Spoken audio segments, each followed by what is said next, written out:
The first few years after the Battle of Endor in the Legends continuity saw a series of wars between the New Republic and Imperial warlords to establish themselves as the dominant power in the galaxy. In this video, we'll be going over an animated breakdown of all of these campaigns leading up to the return of Thrawn, bringing together the animated breakdowns I've done for all of those individual campaigns. While the political choices of the Rebellion and then New Republic were crucial to securing their position as the dominant faction in a post-Imperial galaxy, military campaigns to liberate, isolate, and connect territory, depending on the needs of the day, played an equally key role. The earliest campaigns in the days after Endor, while the Empire was busy fracturing, were actually against several non-Imperial threats, invading from outside the typical bounds of the known galaxy. After brief campaigns fighting off the Siruvi, Nagai, and Toph, testing the mettle of the New Republic fleet against new targets, the focus returned to uprooting the still overpowering presence of the Galactic Empire throughout the galaxy. In this video, we'll be breaking down the early New Republic campaigns against the Imperial forces, leading up to the start of the push for Coruscant, covering 3 years from the Battle of Endor in 4 ABY, or after the Battle of Yavin, to 6 ABY. Following the death of the Emperor, the New Republic fleet under Supreme Commander Admiral Ackbar began its push to unify and standardize. What used to be a series of allied cells with varying levels of coordination now needed to be a well-coordinated singular fleet. While individual squadrons within the fleet still maintained some level of their earlier self-determination early on, Ackbar's first major organizational change was the creation of 4 main fleets. The first fleet operated out of the region known as the Western Reaches from the planet Sideshow under the command of the stern Admiral Firmus Nance. The second fleet was nominally under the command of Admiral Hiram Drayson and was responsible for the protection of the vital Mon Cal shipyards, though in practice Drayson's responsibilities often meant command duties were delegated to officers under him. Namely Admirals Kalbak, Ragab, and Namo, all of whom were from Mon Cal themselves. The third fleet was under Ackbar's direct command, and was based initially out of Bothawui until the liberation of Kashyyyk. Finally, the fourth fleet also began based out of Bothawui under the command of Duros Admiral Voon Massa. This would remain the primary organization structure of the New Republic's fleet throughout its lifetime, aside from the introduction of the fifth fleet in the year 16 ABY. The New Republic commanders under Ackbar and Mon Mothma had devised a strategy where, rather than a sector-by-sector clearing of the galaxy, they would fight along major hyperspace routes to connect their territory, link up with planets that may want to secede from the Empire, and isolate different warlord leaders, allowing rapid response of their own forces while temporarily avoiding too many major engagements. The first targets of the New Republic's mobilization along these lines were the Ariadu Authority of Sander Delvardus, based in the rich Outer Rim world of Ariadu, and a more minor warlord named Prentiok, whose dominion lay primarily in the Sombier sector along the important Corellian trade spine. One of First Fleet's generals, Tir Taskeen, commanded the Glova campaign, working with Celestians to push south of the Ariadu Authority, separating them from potential allies in the Outrood sector, while Nance himself took the other elements of the First Fleet north to Abraxas, fighting a group known as the I-2 Pirates before moving on to fight Prentiok's forces at Chrysalis. After the victories at Chrysalis and Abraxas, Nance followed through with the second part of the New Republic strategy, avoiding any engagements with worlds that were too fortified, by bypassing the more fortified Bomis-Kori system and instead engaging elements of Delvardus' fleet at the Inner Rim world of Morja. Morja proved to be one of the first major victories of the New Republic. At this battle, the New Republic forces consisted primarily, if not exclusively, of Nebulon-Bs under the command of Firmus Nance, and Y-Wing bombers commanded by Admiral Adar Talon. Despite this limited composition, they were able to defeat one of Delvardus' fleets, including his own flagship, the Praetor II class battlecruiser Thalassa. Delvardus himself was either not present at the battle or managed to escape, but this, along with the Glova campaign of Tir Taskeen from earlier, essentially ended any hope for Delvardus of uniting with other Imperial forces in the region. With Delvardus and Prentiok subdued, the First Fleet turned their sights east to the Corellian Run and connecting with the Third and Fourth Fleets of Bothan space, in the process hoping to isolate another of the major warlords, Moff Parlenkin of the Lomba sector. This push, known as the Hevrol campaign, saw First Fleet forces under General Tir Taskeen as their force commander assaulting Banastar Station, a large refueling depot which had previously been partially destroyed in a rebel raid, before they moved on to the planets of Kalarba and Glom Tho, where Taskeen destroyed a whole Imperial flotilla to secure the rest of the sector. Now cut off from access up the Corellian Run, Lankin's Lambda sector was never able to play any major role in the war against the New Republic, despite surviving the next 3 years. With Nance securing the western reaches up through the Corellian Run, Ackbar set his sights on the Wookiee homeworld of Kashyyyk, longtime sympathizers of the rebel cause who had been suffering extensively under both Palpatine's rule and the slaving and hunting of their species which continued afterwards. Engaging forces commanded by Grand Admiral Pakati Sin and Moff Hidane Dark, Ackbar's flagship Home 1 and Captain Varric of the MC Liberty type Maria were able to destroy the flagship of Grand Admiral Sin and ultimately win the battle. Bothan's subterfuge had played a key role in this victory, having convinced Grand Admiral Sin that aid would be coming from Teradoc's Greater Maldrood, and sabotaging 2 of the Grand Admiral's interdictor cruisers. Kashyyyk, aside from being such a staunch ally, became a staging point for many of the New Republic's most successful campaigns, further isolating Greater Maldrood in the north, and the planet replaced Bothawai as the home base for Ackbar's Third Fleet. The New Republic's continued success had encouraged them to attempt even bolder moves, as planning began for a strike into the core. The first target for this was the commerce hub of Brental in the Bormia sector, also the location of Mon Mothma's home planet Chandrila. Commanded by Ackbar and Rogue Squadron, this was also done in cooperation with forces from the planet Racopia, a less important core world which had been one of the first to declare open support for the New Republic after Endor, and which proved to be a strong partner and important launching point of many core battles. The Battle of Brental was a resounding success, but had several dimensions contributing to it which aided the New Republic and were emblematic of the Empire's problems at the time. Lon Izzoto, the commander of the Brental defense, was largely viewed as incompetent. He'd been deployed there by Yasan Isard, who had hoped the New Republic victory would discredit Sate Pesage, the interim leader of the Empire after Palpatine's death, whom she hoped to replace. Baron Soontir Fel, one of the Empire's most skilled pilots, was also present at the battle, and despite his knowledge of Isard's manipulations, attempted to salvage the situation for the Empire and for the citizens of Brental. He was captured by the New Republic and, disillusioned by recent events, joined his former rivals in Rogue Squadron. Beyond simply being a rich core world, Brental was important for one more key reason. It was positioned along both the Praetor Run and the Hygean Way, 2 very important hyperspace lanes heading into the north, meaning it opened many possibilities for future campaigns. With these successes, Vun Moss's 4th Fleet, also based on Bothawai, was finally ready to strike. They began their campaign attempting to link up with the Hevrol forces of 1st Fleet. From Bothawui, they headed west to the industrial center of Druckenwell, positioning themselves to move farther up the rim in support of the 3rd Fleet's operations. Despite the stellar success of the odd 1st and 3rd Fleets, even the New Republic couldn't win everything. 2nd Fleet, while nominally under the control of Hiram Drayson, was in practice commanded by the 3 aforementioned calamari officers Kalbeck, Namo, and Regab. Aided by General Som, a bomber commander who had served at Brental, the forces of the Calamari sector were able to secure the nearby planets of Hast and Emmer. Before they could execute planned assaults against Zsinj's northern borders, Hast, which had served as a secret supplementary shipyard refitting several ships, including multiple captured Star Destroyers, was raided by Admiral Lon Bangier on Zsinj's orders, stalling any northern progress and keeping the 2nd Fleet isolated in the north, as the 30 capital ships which had been damaged in the raid underwent repairs. While this was the first major failure of the New Republic, it wouldn't be the last, and it was a sign of things to come when dealing with the more powerful northern warlords. While quick early action had helped stall out the creation of any major warlord states in the southern half of the galaxy, which had been the home of more rebel fleets and had been abandoned by Grand Moff Artus Kane, who controlled over Sector Outer, formerly encompassing the entire Outer Rim as he retreated to much smaller northern holdings, the same strategies would not work in the north. Kane's northern pentastar alignment, Zsinj's empire, and Teradoc's Greater Maldrood all had sufficient time and resources to secure their own territory and posed a much greater challenge. As the galaxy entered the next year, 5 ABY, many of these emerging states remained secure, and the New Republic continued its push towards the Imperial core from the east.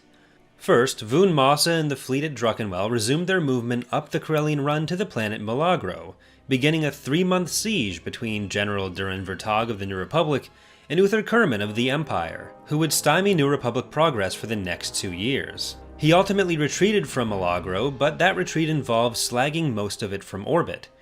He then counterattacked, nearly capturing Mon Mothma before being pushed by Massa further up to the planet Spirana.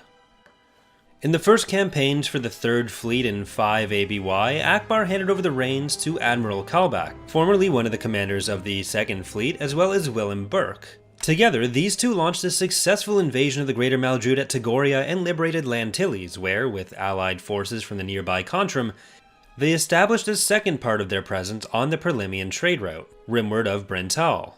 After securing a hard-fought victory against Imperial Admiral Ledra Okins at Kola in Pindra, Willem Burke was able to make his way down the Perlimian trade route connecting Lantilles, Chazwa, and Brental.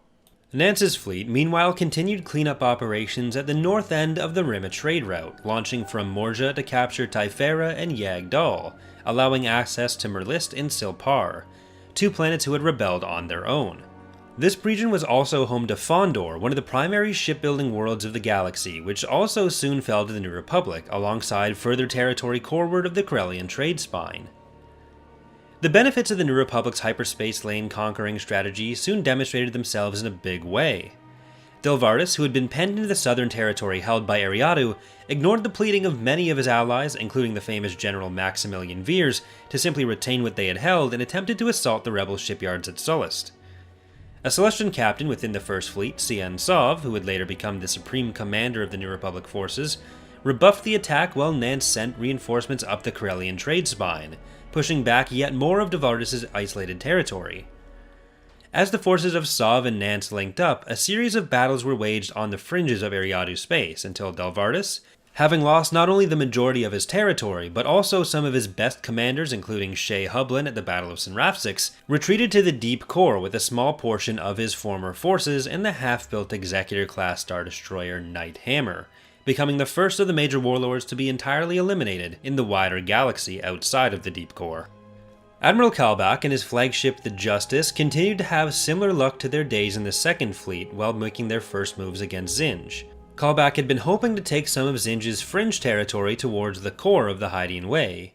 He was instead met by none other than the warlord himself, commanding the Executor-class Iron Fist. Facing impossible odds, Kalbak retreated back down his invasion vector, linking up with Luke Skywalker's task force at Obra Sky, and instead launching a far more successful attack on Lord Shadowspawn, another warlord based on Mindor.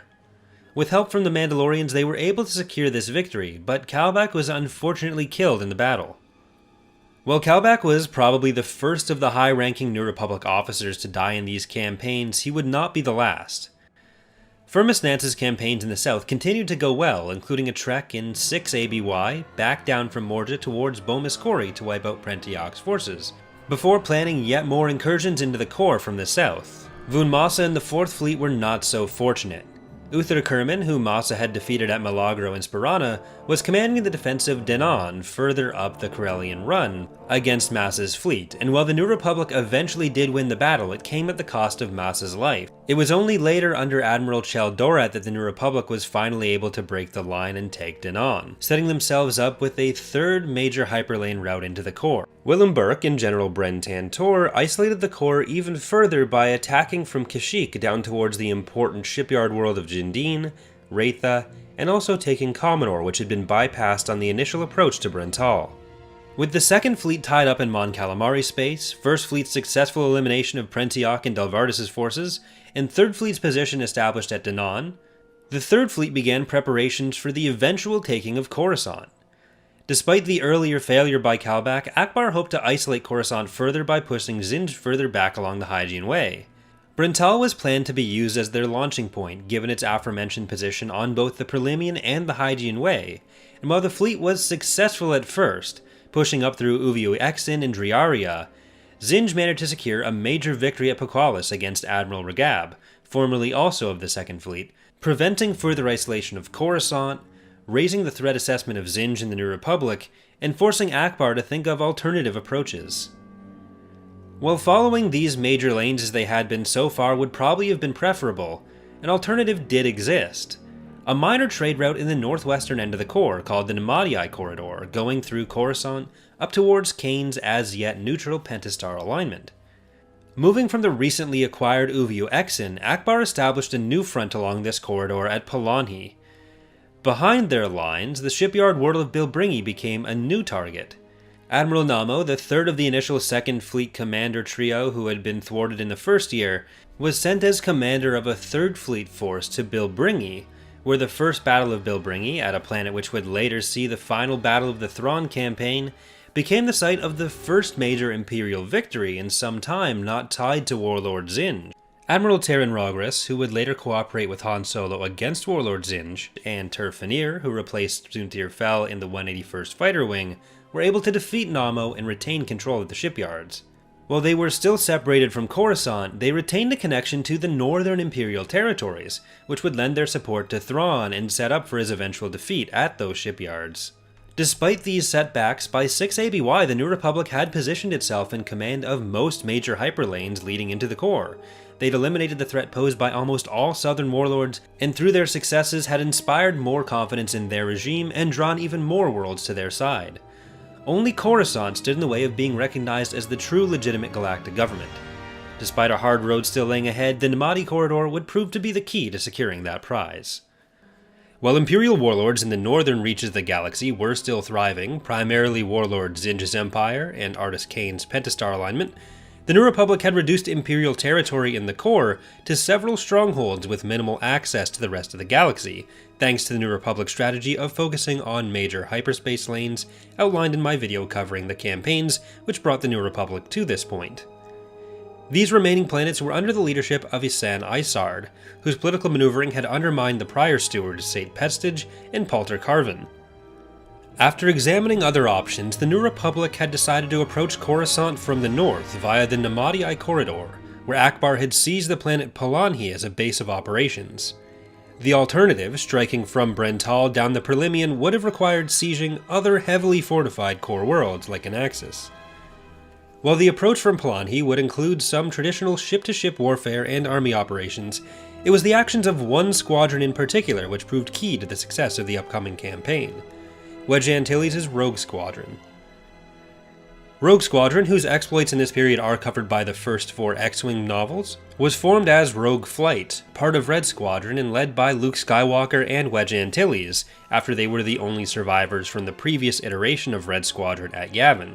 After several post-Endor operations, Wedge was responsible for rebuilding the squadron with fresh pilots before their participation in the upcoming campaign to take Coruscant.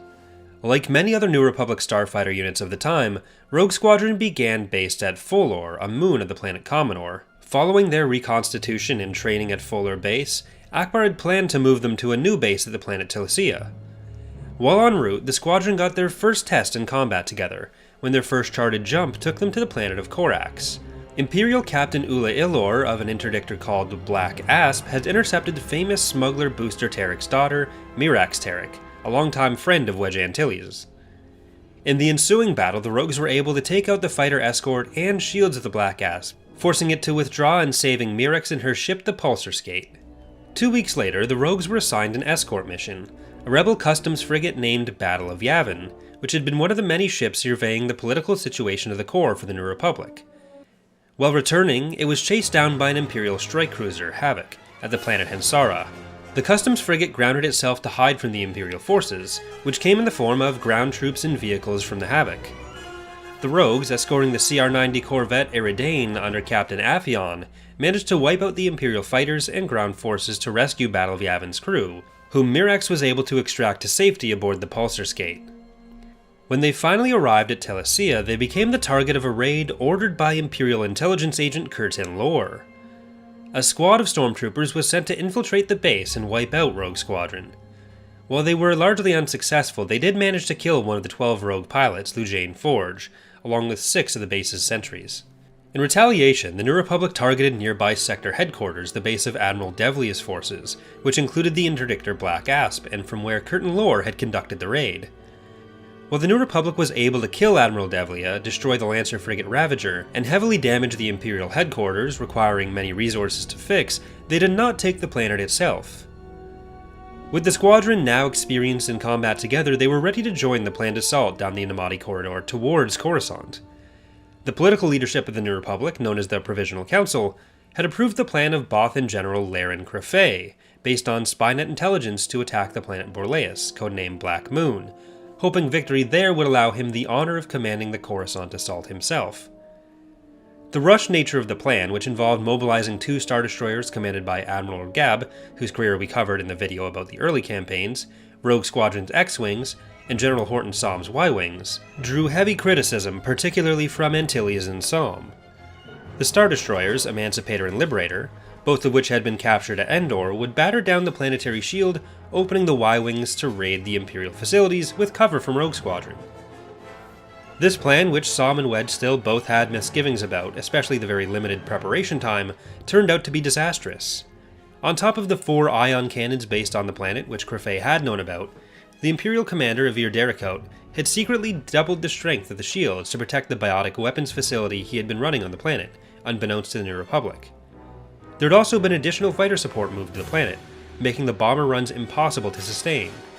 Crefei's overconfidence was his own downfall, with the battle costing many lives including his own and 2 further Rogue Squadron pilots. Following the battle, the Rogues and Commando Commander Judder Page were able to identify Black Moon as the planet Borleus, which they had not known before, and with further studying proposed a plan of their own. The Rogues were to hide themselves in a meteor shower approaching from the direction of one of Borleus' moons, before swooping in closer to the planet, leaving minimal time to respond for the Imperials, taking out a power conduit and allowing the Commandos to insert and seize the Imperial base. This plan, unlike the prior one, proved to be highly successful.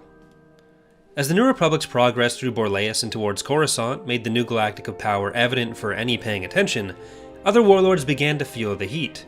Warlord Zsinj, who became the primary focus of the New Republic government after Coruscant, even over Isard, attempted to stymie their advancement by striking at Borleus and Mrist, directly along the Coruscant invasion vector, and then later, during the mission to liberate Coruscant, he hit the forward base on Nakivzor, which had acted as one of the forward bases for the push on Coruscant. While the Nakivzor raid had technically been a success, the base had already largely been abandoned, and further action by Zsinj only served to elevate his threat level in the eyes of those in command. With their path to Coruscant clear, the Rogues planned one final mission. The plan to liberate the planet involved the Rogues being inserted with false identities to take down the planet's defenses, then allowing the fleet and ground forces to move in. To support this, they raided the planet Kessel, a penal colony famous for its spice mines, freeing 16 former Black Sun members to insert along with the Rogue Squadron and help destabilize the Imperials there, simultaneously liberating captured New Republic loyalists on the planet. After their insertion, the Rogues tried multiple ways to take down the planetary shields. Ultimately, they succeeded by hijacking an orbital mirror, meant to regulate the planet's weather. Incidentally, one operated on the Imperial side by a family member of the disgraced Imperial captain, Lorth Nida. By redirecting it at a planetary reservoir, they were able to evaporate the water, causing a massive electrical storm and disabling the power to the inner shields. The outer shields were taken down when rogue pilot Corin Horn destroyed another power generator in his Z-95. It was believed by his squad mates that he had impacted a building and been killed, though in reality, after the run, he had been captured by Imperial forces and taken aboard the Lusankia, an Executor-class flagship of Isard, which had been hidden within the planet's built-up cityscape. With the shields down, Akbar's fleet moved in and they were able to take out the limited defense fleet which Isard had held at Coruscant, having assumed that the planetary shield and orbital stations would be enough to hold off an assault for long enough for reinforcements to arrive. This made way for New Republic General Bren Tantor to begin landing his forces on the planet, and after a drawn-out fight with Imperial Grand General Malcor Brashin, claimed the planet for the New Republic. With the shields re-enabled, Coruscant would remain safe from Imperial counterattack until Palpatine's return about 3 years later, and the New Republic finally established itself as a legitimate galactic government in the eyes of many who had been holding out. The deployment of a bioweapon called the Krytos virus, which targeted non-human residents of Coruscant and other planets, would make the planet prove a short-term liability to New Republic stability. Imperial leadership, though, was once again fractured. Isard would still lead a token force which would ignite the Bacta War, fought to alleviate the effects of the Krytos virus, while Ars Dangor reconstituted the Imperial Ruling Council on the new capital of Arinda, farther north towards the borders of the Pentastar alignment, effectively splitting the Empire in two once again. The liberation of Coruscant 6 years after the Battle of Yavin may have been a symbol of the New Republic's dominant position as the legitimate galactic government, But any celebration was short-lived. Leading up to her escape from the planet, Intelligence Director Isan Isard of the Empire had begun the deployment of a bioweapon across Coruscant. This was in the form of a virus developed by General Avir Derrico following the success of his bioweapons lab on the planet Borleus, the fate of which we covered in prior videos in the series leading to Coruscant's capture. Specifically engineered to target non-humans without being able to mutate and infect humans, the Krytos virus, which was best stored and spread in Coruscant water reservoirs and ice caps, quickly infected millions of non-humans. This had the joint intended effects of making Coruscant turn from a symbol of victory to being a costly burden, while also fostering further feelings of suspicion among aliens towards humans, building on resentments left over from the Empire's rule and earlier. Knowing that the New Republic would need as much Bacta as they could get their hands on, Bacta being a medical substance able to treat a variety of issues, Isard took her now free flagship, the Executor class Lucenkia, and established herself at the head of the planet Thyferra's government in an alliance with the Zukfra Corporation, one of two Bacta conglomerates on the planet. Zukfra was primarily human-controlled and did not look kindly upon the insectoid Vratics who originally inhabited the planet and had invented Bacta. The rival company to Zukfra, called Zaltan, was friendlier to both the Vratics and the Rebel Alliance, though it was still human-controlled, and was outlawed after Isard's takeover. The New Republic, realizing their resources were being stretched thin with enemies on multiple fronts, found themselves with a dilemma.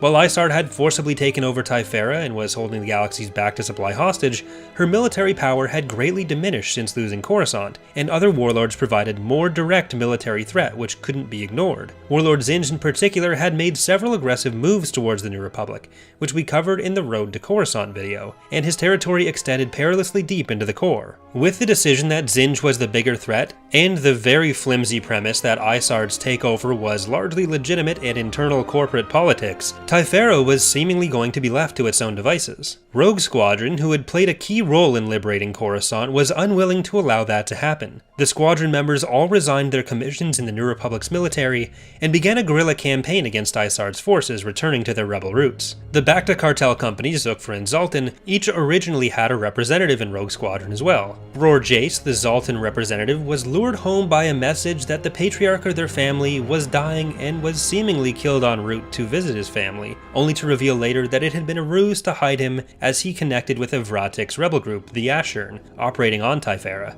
Orisi Delaret, the Zukfra representative, had actually been a spy within Rogue Squadron feeding information to the Empire, and sided with Isard in the battle for Thyferra, which came to be known as the Bacta War. The Rogues' mission didn't always work at cross purposes with the New Republic's goals, however. In one of their attempts to secure some Bacta to distribute to planets in need, the Rogues raided a base belonging to Warlord Zsinj at Yagdol, which is incredibly far from Zinj's territory, but that's a separate issue. Pash Kraken, longtime ally of the Rogues, then led a strike force against the base as part of an official New Republic operation, and then the official paperwork after that reflected that the base had been destroyed. In reality, Kraken had turned it over to Wedge Antilles and Rogue Squadron's command to use it as a base of operations for their part in the Bacta War. Kraken had originally wanted to defect with them to fight against Isard, but considering Kraken's father was the director of New Republic intelligence, it was determined that no one would believe that it was a legitimate defection from the New Republic. Aid from the New Republic would come in other forms as well, though they couldn't officially sanction the Rogues' actions. When they reconstituted a new Rogue Squadron to replace Wedge's pilots, they put the original squad's X-Wings up for sale as in need of repairs and new PL-1s, also known as just missing pilots. Using funding from Tycho Selchu and the Zaltan Corporation, among other allies, they were all able to buy their original X-Wings along with other supplies. On top of the Zaltan and Ashern allies who we mentioned earlier, as well as aid from smugglers like Booster Tarek, the Rogues were joined by a squadron of Twi'lek fighters called Sherdakis, a combination of X-Wing and TIE fighter parts, led by the Twi'lek warrior Taldira, whose loyalty Wedge had won on the Twi'lek home planet of Ryloth in single combat during their earlier attempts to secure a form of spice called Rilkor, as part of a New Republic experiment to treat the virus by combining Bacta and Rilkor. As the Rogues and their allies built up their forces preparing to expel Isard from Thyferra, they engaged in several raids against Zukfra's Bacta convoys, beginning with one at Korax. They would then take the contents of these convoys and distribute them to planets where there was a shortage. One such planet was Halanet, but after accepting Bacta from Rogue Squadron, Isard sent Captain 8 Converian and the Victory Star Destroyer Corruptor to bombard the planet, entirely wiping out the colony there. This prompted a change in strategy from the rogues, hoping to spare other planets from fear of further reprisals.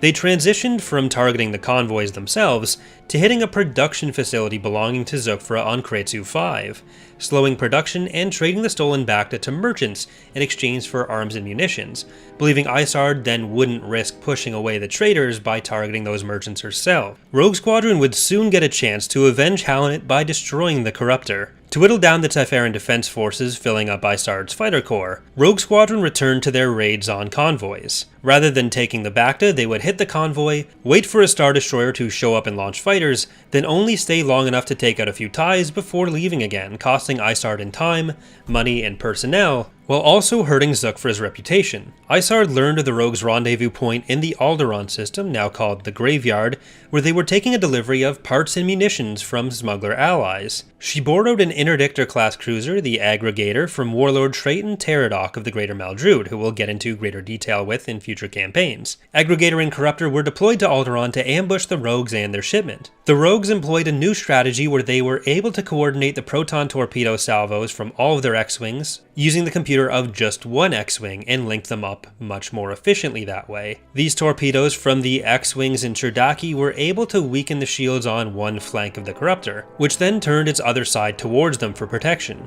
While the weak side was turned away, a mysterious frigate began attacking the weakened ship, opening an opportunity for Wedge to destroy the bridge, taking out the ship entirely. This frigate turned out to be an old automated Alderaanian Thronta-class warcruiser, the Valiant, and was responding to Tycho's fighter using the IFF code of another Alderaanian ship it had been intended to escort, called Another Chance. As the rebel forces turned their attention to the Aggregator, it fled, leaving behind all starfighters and escape pods from the Corruptor. Valiant, still thinking Tycho was an Alderaanian war frigate it was meant to protect, joined the rogues' forces and was placed under the command of Celestian pilot Errol Numb. Unfortunately, there's no official depictions for the Valiant, and we don't have a design for Empire War Expanded where I use the models from for these videos, so just assume it's off-screen in the render.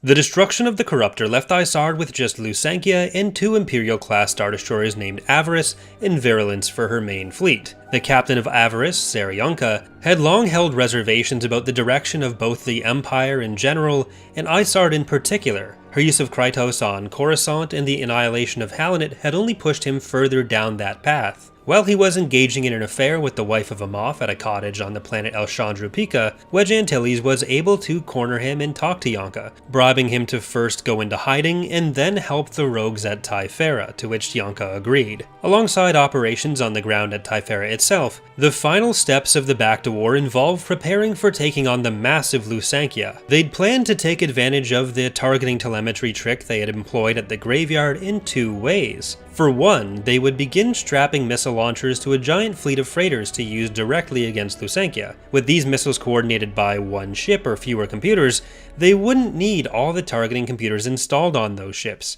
so instead, those were installed on their Empress-class starbase at Yagdol. The final battles first began with leaking the location of that base to Isard's forces. Captain Joach Dryso, the senior officer aboard the Lusankya, took both of the remaining Star Destroyers to Yagdol, intending to destroy the rogues once and for all. When they arrived, smuggler Booster Tarek, in command of the base defenses, engaged many powerful tractor beams on the Lusankya, locking it in place and locking what seemed to be hundreds of missiles and torpedo launchers onto the massive ship. Captain Varsha of the Virulence decided to sacrifice her own ship to allow Lusankya to escape, flying between the station and Lusankya. When Patch Kraken's A-Wing squadron arrived, Dryso was convinced that a New Republic strike force was coming to destroy his flagship, and with Virulence having locked itself into place instead of Lusankya, he fled back to Thyferra. The Virulence, on the other hand, remained stuck and was surrendered to Tarek. Dryso arrived back at Thyferra already planning how to justify his flight from Yagdol, having abandoned not just the Virulence but all of his own fighters in the system. Alongside Lusankya though, Sarionka's rechristened ISD, now named Freedom, Valiant, Rogue Squadron, and the hundreds of missile-laden freighters had jumped into the system,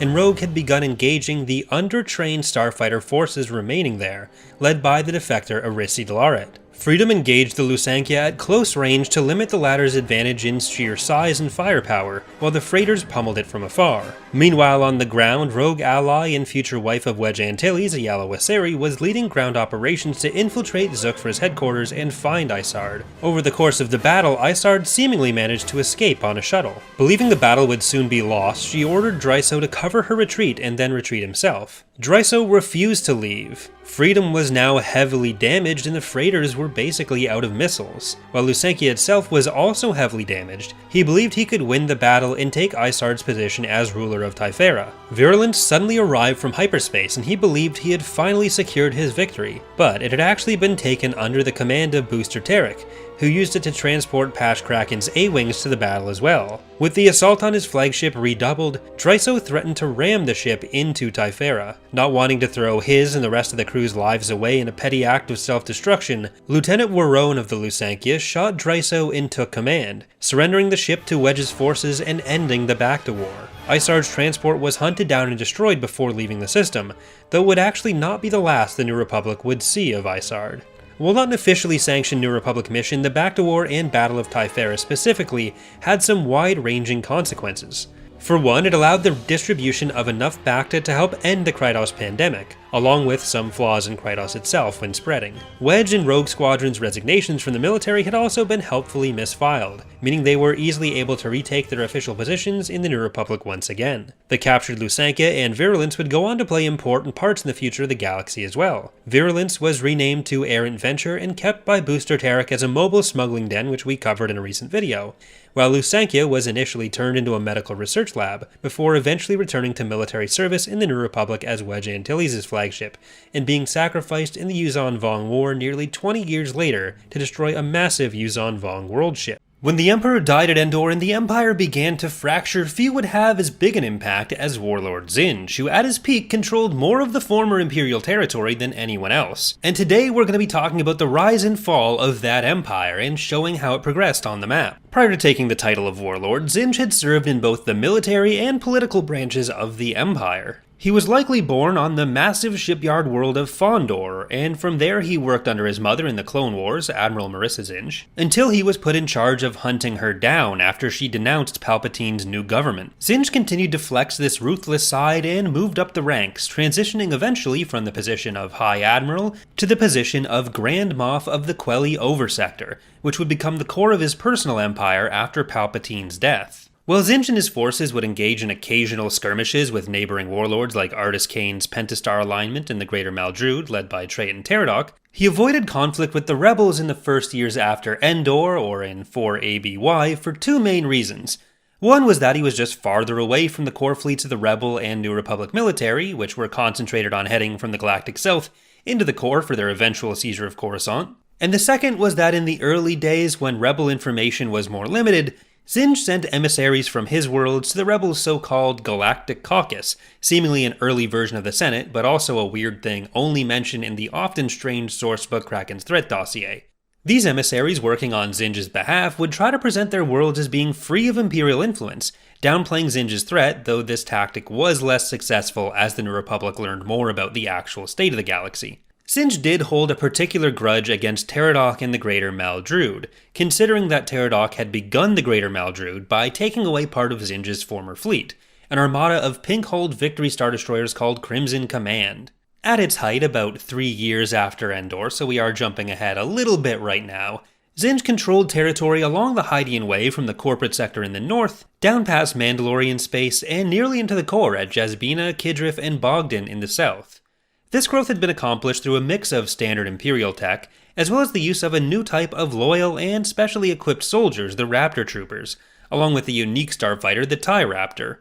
Each of these became feared on thousands of worlds as Zsinj had used them to keep local, allegedly elected rulers in line. The Raptor Trooper program, mostly comprised of former naval marines, had been developed and headed by Zsinj's second-in-command, General Melvar, who'd been part of Imperial Intelligence's destabilization or destab teams, already a brutal group, where he'd been deemed too vicious.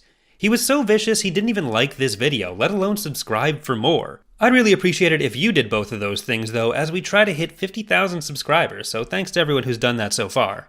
Some of the initial conflict between Zsinj and the New Republic came when the Mon Cal hoped to push back some local Imperial forces near their space, with forces under the command of Admirals Namo and Kalbek striking from Mon Calamari and Hass to Emmer, Macam T, and other Imperial worlds in the region, then patrolling Zsinj and Teradoc's eastern border.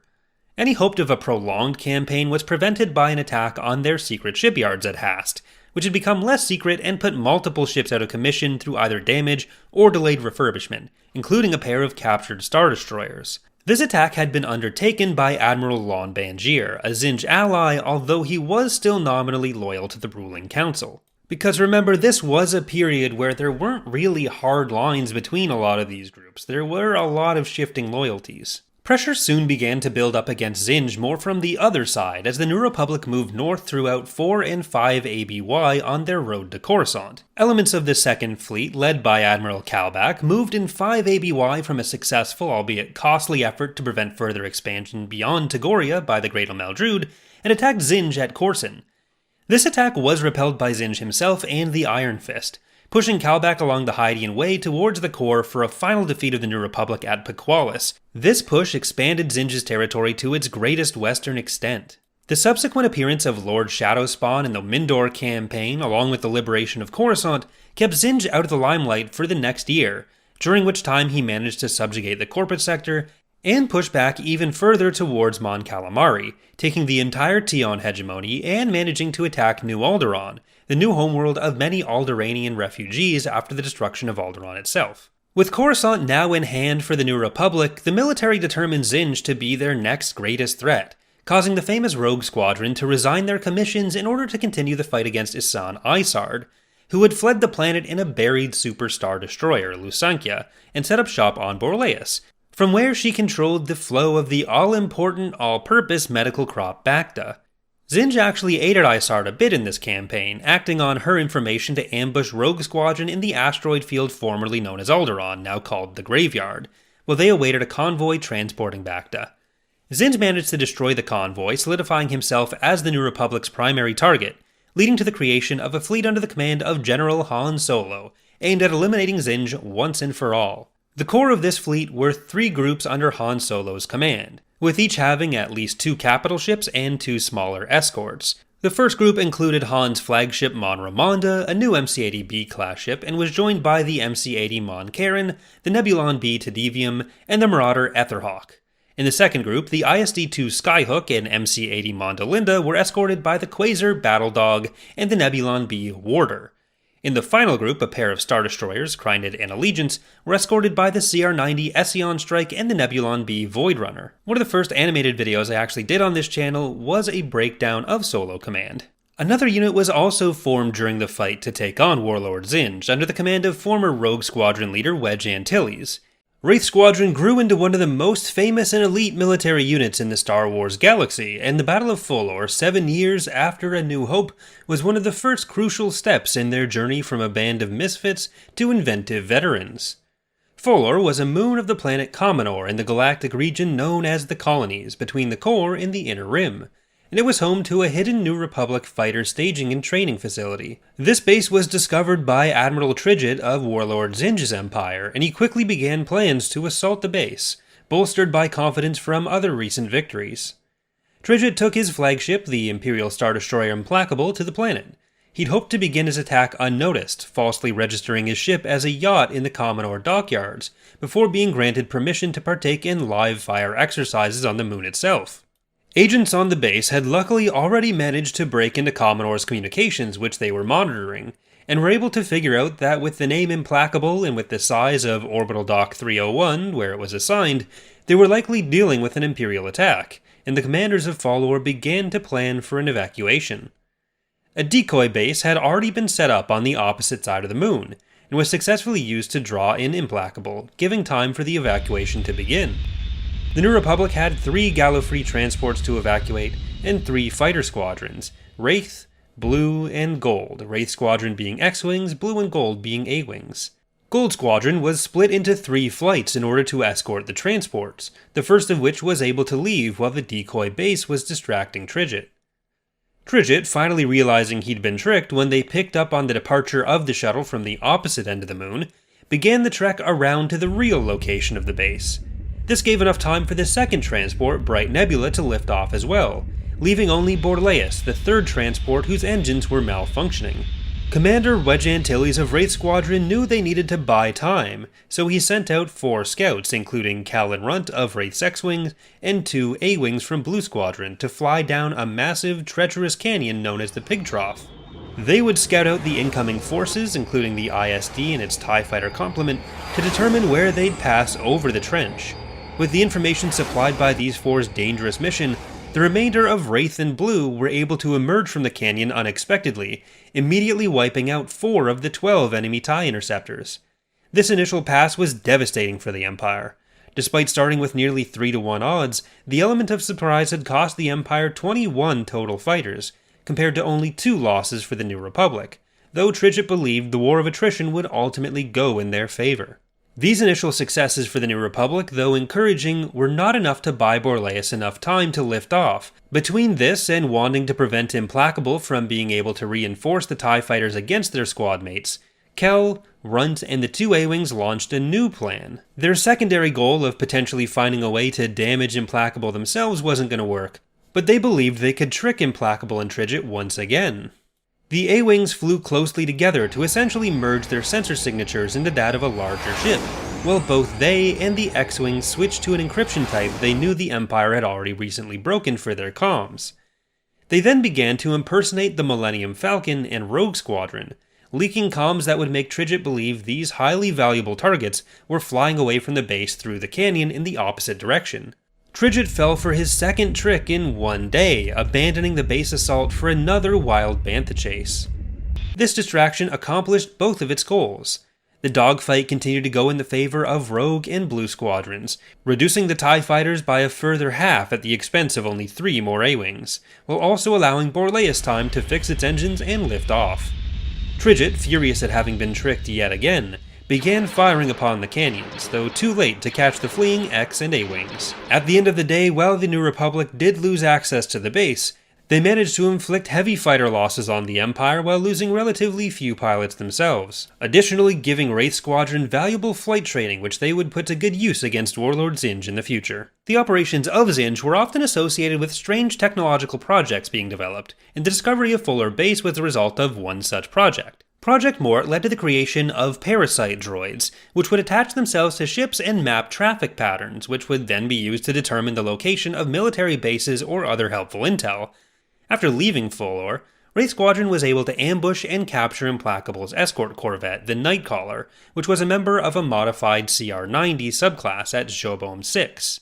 They renamed the ship to the Ession Strike and turned it into their own base of operations, and going through the ship's records also allowed them to discover the details of Project Mort and their prior expulsion from Fuller through the ship's records. The parasite tactics of attaching smaller ships to larger ones would actually become very important later on in the campaign, and the Millennium Falsehood strategy is going to play an important role later as well. On top of his love of weird experiments, Zsinj also enlisted the help of pirates on a variety of occasions. As Wraith Squadron continued their operations through his territory, taking them through targets like Halmad, Storinol, and Lavasar, they were able to pose as a pirate group and make their way into his service, under the name the Hawkbats. Zsinj's next major plan was set to make his already considerable naval power even stronger. His target wasn't in the New Republic, but instead the Imperial shipyards at Kuat, where the Razor's Kiss, another Executor-class Star Dreadnought, was under construction. Some of the pirates, including Wraith pilot Shala Nelprin, flew into the system aboard a disguised Lambda shuttle and began uploading a program devised by General Melvar onto the ship, along with a second program made by another former Wraith pilot, Castan Dawn, which Nelprin snuck in as well. This program would transmit the location of the ship to the New Republic, and it was developed by Dawn before his death, hoping to use it to track the Iron Fist itself. Melvar's program began the process of Razor's Kiss targeting its connections to the shipyard and moving the ship towards a safe jump point. After Razor's Kiss had wreaked havoc on the station it was connected to and begun its movement towards the jump point, Iron Fist jumped into the system, and the rest of Zsinj's forces, including the pirates and Wraith Squadron, began engaging the other Kuat defenses to cover for Razor's Kiss's exit. Zsinj was able to take the Razor's Kiss, escape with Iron Fist intact, and eliminate several of Kuat's defenders, including the ISD Mauler. Zsinj's celebration of this massive victory was short-lived. As soon as he exited hyperspace at a nearby rally point, the tracker left by Nelprin, who had taken cover in a tie under the bridge of the Razor's Kiss, began transmitting their coordinates, and Han Solo's flagship dropped on the unsuspecting Warlord's pair of superstar destroyers, preventing them from jumping to hyperspace and leading to one of the most lopsided battles in Star Wars. Shala was able to use her position to destroy the shield generators on the Razor's Kiss, which Zsinj slaved to the controls of Iron Fist as it fell under assault by Wedge and the Mon Ramonda's fighter and bomber complement. Mon Ramonda itself continued to prevent an escape by Zsinj by positioning itself in his way and using its powerful shields to sustain itself against the Iron Fist's more limited firing arcs. Iron Fist's ties slowly gained ground against Wedge's X-Wings, A-Wings, and B-Wings, but they were shortly joined by the Screaming Wookiee's Y-Wing Squadron, which helped clear the enemy ties and redouble their attacks on the Razor's Kiss. Vort Sabinring, another Wraith pilot, had positioned himself on the Iron Fist in a similar way to Nelprin on the Razor's Kiss, mimicking the earlier parasite tracking that Zsinj had done himself, allowing him to target some of Iron Fist's shield generators and drop their efficiency by half. Unwilling to trade his old dreadnought for the new one, Zsinj abandoned Razor's Kiss and retreated, while the Razor's Kiss itself self-destructed. This gave the New Republic one of their biggest and possibly least believable victories. Despite this crushing defeat, Zsinj had a new idea in mind, and he ordered his forces to return to the scene of the battle and recover as much of the Razor's Kiss's hull as possible, saying, quote, "It's just a little exploded, it's still good, it's still good." A few days later, Han received a distress call from Levian 2, a world just outside Zsinj's territory, allowing Han's first battle group to engage Iron Fist directly, since apparently he needs more than one ship to fight a super Star Destroyer now, like some kind of loser. Believing he may finally have a chance to end Zsinj and Iron Fist's rampage, Han called his second battle group, only for Zsinj to also reinforce with 2 more groups himself. Han was able to take out 2 of Zsinj's cruisers and escape, much to the chagrin of Zsinj, leaving his forces further weakened from the last few engagements with Han, along with the damage to his financial and scientific ventures, which had been suffered thanks to the covert efforts of Wraith Squadron. They continued to do this in a series of following operations, including one on Sapphilor, where the Wraiths shut down the experiments of Binring Biomedical, a company with ties to Zsinj whose experiments had created beings like the hyper-intelligent Gamorrean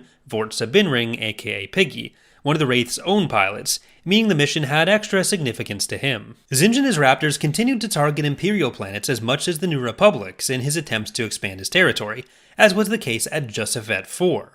Wedge and Han received a distress signal from the Imperial-controlled world, and arrived hoping to catch some sign of Zsinj's activity.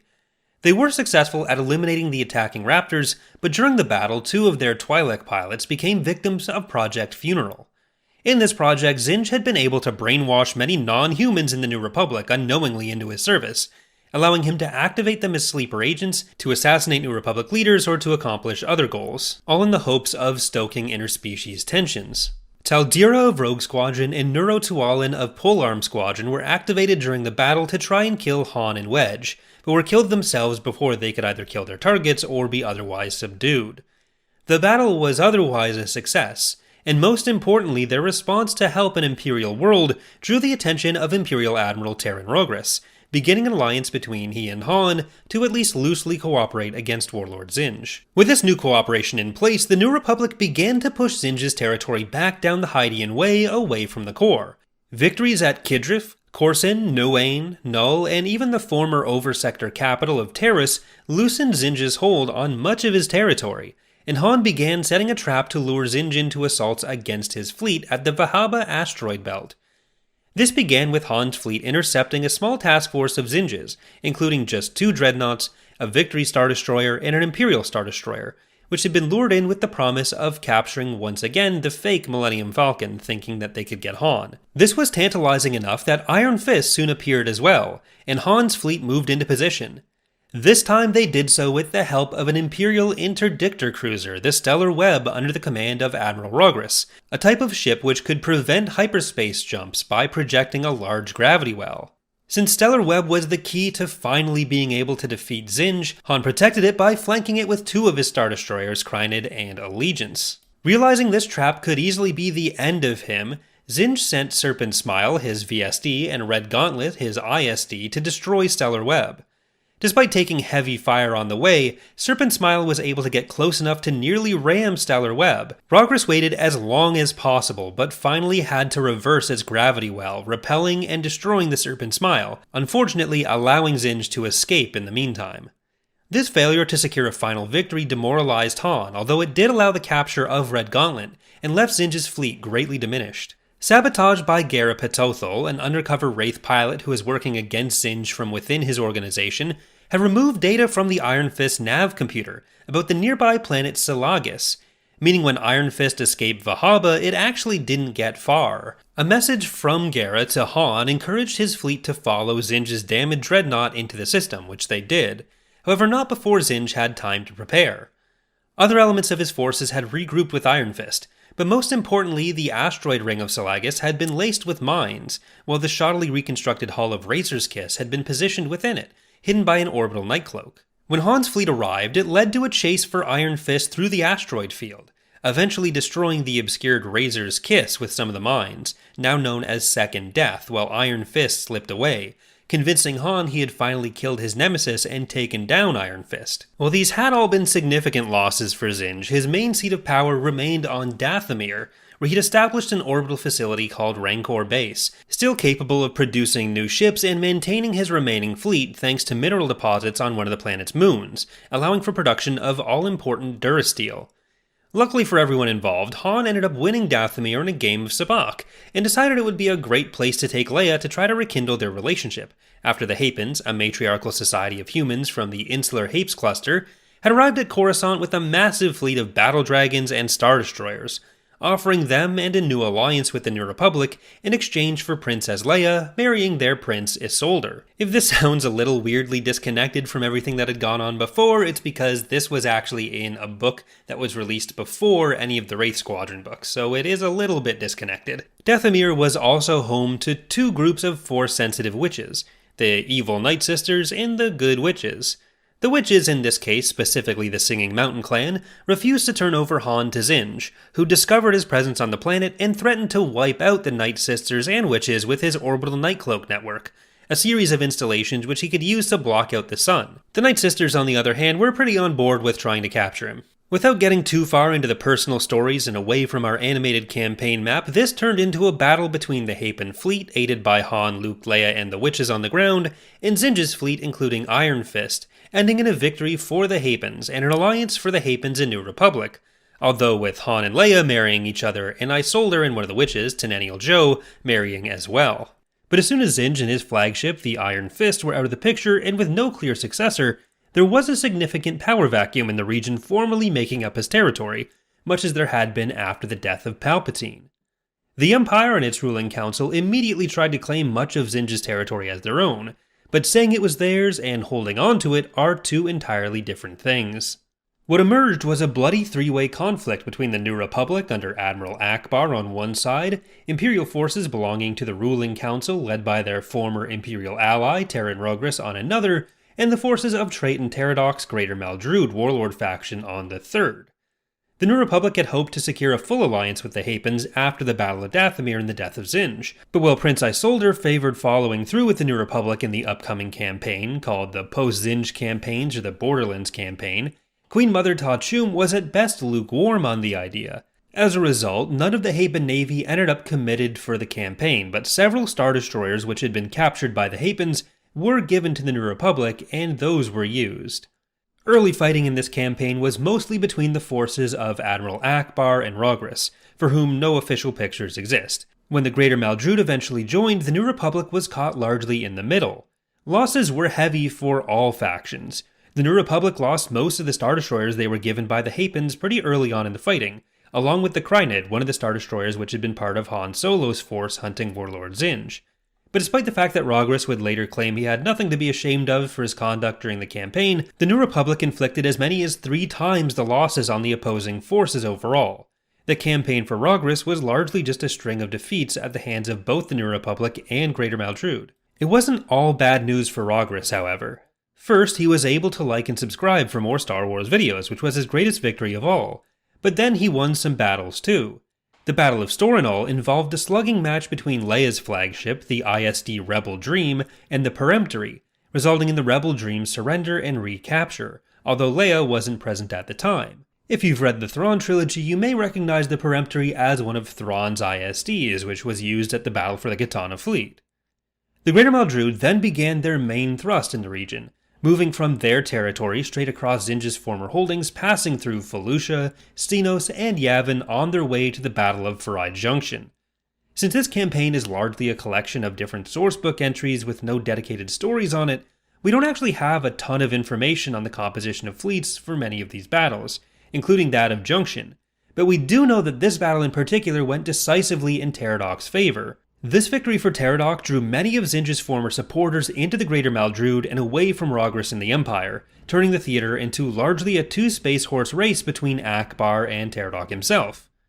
While Teradoc may have had an impressive victory, and may have been annoying Imperials and the New Republic both with hit and fade tactics, using his signature fleet, the Crimson Command fleet of Red Victory-class Star Destroyers, but with Rogris' local forces knocked out of contention, Ackbar was able to turn his attention more fully to the Warlord. Much earlier, before the campaigns against Zsinj, the New Republic under the command of Admiral Kalbak and Willem Burke had attempted to take the shipyards at the planet Thanos from the Greater Maldrood. While this attack had seemed like a marvelous idea where the New Republic would be able to snap up some of the Greater Maldrood's territory, Thanos, its shipyards, and its neighboring world Togoria had held firm, although they were about to play into Ackbar's endgame. A successful assault on the system by Ackbar marked the Greater Maldrood's first loss of territory to the New Republic. And another force split off from where the New Republic had launched their attack on the Imperials at Selenon to enter the Greater Maldrood at Gala, going in from the opposite end of the Greater Maldrood territory as the fleet attacking Thanos before moving on to Meridoon.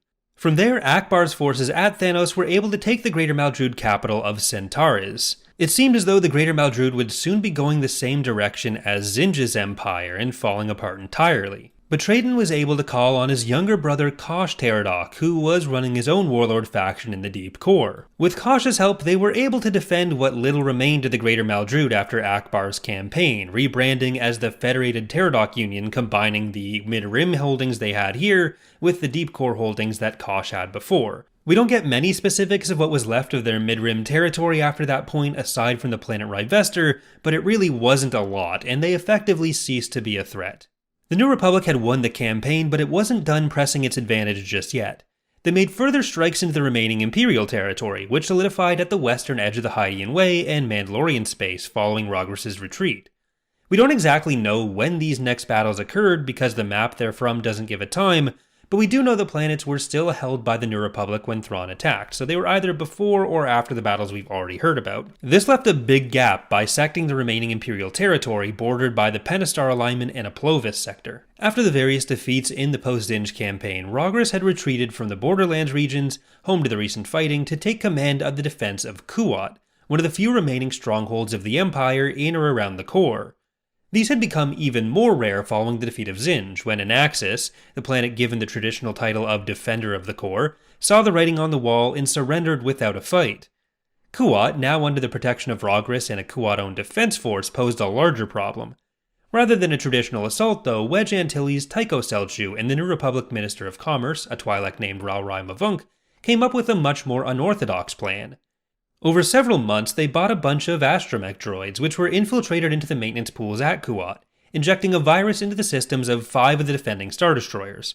Once they were ready, a signal went out to an A-Wing squadron led by Tycho Celchu, called Surprise Squadron, which jumped into the system and launched experimental ion torpedoes at the unsuspecting defensive fleet, temporarily shutting down one of the 3 defending battlecruisers and 3 other Star Destroyers, while the 5 infected Star Destroyers began their own attacks on supposedly friendly forces. I do have a standalone video on this battle where I go into a lot more depth, but for now I think that gets the idea across. I'll leave a link to that video in the description and in the cards on the video. With the defense fleet in disarray and the New Republic's task force sitting nearby at Horthav, Mavunk called up the Kuat Drive Yard's board of directors and told them that over the last few months he'd been buying up 34% of KDY's stock, putting himself in place as the chief executive and demanding the shipyard surrender, which it did. Rogris was allowed to return to the new Imperial capital at Orinda, but hours after Kuat's surrender, Imperial agents throughout the yard caused some last-minute mayhem. They set off a series of explosions in the docks, jumped 2 of the defending battlecruisers, Event Horizon and Stellar Halo, into the sun, while others still absconded with the half-constructed Eclipse, a massive star dreadnought which was completed in the deep core and used as Palpatine's flagship after his impending return. The liberation of Coruscant a few years prior had been a watershed moment in the New Republic's establishment, but the post-Zsinj campaigns and the surrenders of these core worlds, Naxxus and Kuat, marked the first time the New Republic was truly in control, and it felt like the inevitable victor of the war, to the point that some within the New Republic, like Mon Mothma, felt further offensive actions would be of limited use. The Empire had been reduced to a quarter of the galaxy, still split between the ruling council and Kane's Pentastar alignment, along with some other smaller groups. Mon Mothma hoped that by directing focus instead to restoring the Senate, and hopefully luring the remaining worlds in with a return to a functional democracy, that they would be able to achieve a much more easy and less bloody victory in the future. There was still plenty of work to be done after all. Many worlds which had recently joined the New Republic hadn't even sent representatives to Coruscant yet. The following year, heading into 9 ABY, was a long-needed period of peace and consolidation for the New Republic.